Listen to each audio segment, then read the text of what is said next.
আমি নাবিক হতে চাই মা। বস, জাহাজ চালানো সম্পর্কে তুমি কি বা জানো? তুমি তো এক কৃষকের সন্তান। তুমি ঋতুচক্রের গতি প্রকৃতি আর মাটির সন্ধ্যা গন্ধ চেনো, কিন্তু সমুদ্রকে তুমি চেনো না। জন সিদ্ধান্ত নিল জন নাবিক হবে। মাথার উপর বস, এখানে নিরাপদে থাকবে। ঠিক আছে বন্ধু, এবার নিজের ঘরে ফিরে আ। মা ঠিকই বলেছিল, কাজে মন দিলে মনও হালকা হয়। তখনই জনের চুলের ভিতর থেকে পরি বার হতে লাগলো। হে, তুমি কে? নমস্কার, আমি লিফি। তুমি আমার মাথা থেকে বের হলে? হ্যাঁ, আর আমি তোমাকে দেখতে পেরে খুশি। পরিটি জনকে দেখে খুব খুশি। ছবি আমি দেখতে পাচ্ছি তোমার মনে পাল তুলে সমুদ্রে পাড়ি জমানোর প্রবল ইচ্ছা। ও, কোনো মানুষের হাতি আর কখনো তোমার মাথা থেকে এই টুপি খুলে ফেলতে পারবে না। আমি বলেই দিচ্ছি, কাপ্তান সাহেব আমাকে সঙ্গে নেবেন? একবারেই ঘাটের পাশেই দাঁড়িয়েছিলাম। চল বালক। উফ, টুপিটা একরকম আটকে গেল।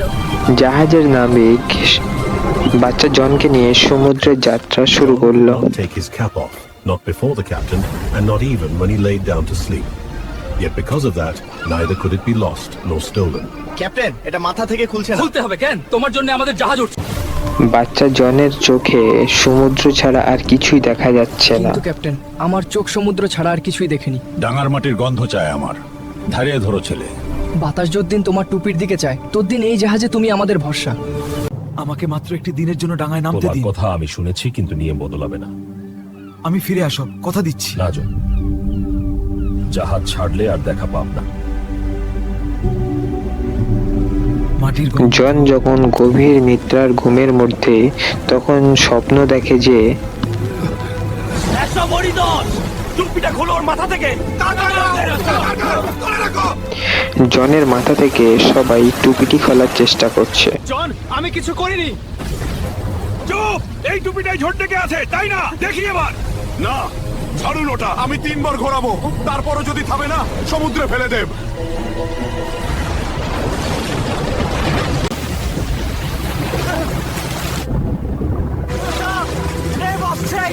টুপি, তুইও ভাঙছলি। আমারে ছেড়ে কোথায় যাবি? মা! জন, তুই ঠিক আছিস তো? সব ঠিক আছে মা। ঘরে এলাম। হ্যাঁ মা, আমি ঠিক আছি। শীতের মাঝেও সমুদ্রটা এখনো ডাকে। পরীর টুপি, এর দিন পরেও তুই উষ্ণী আছিস। আজও আমাকে যেতে হবে, কিন্তু তোমার জন্য কিছু রেখে যাচ্ছি।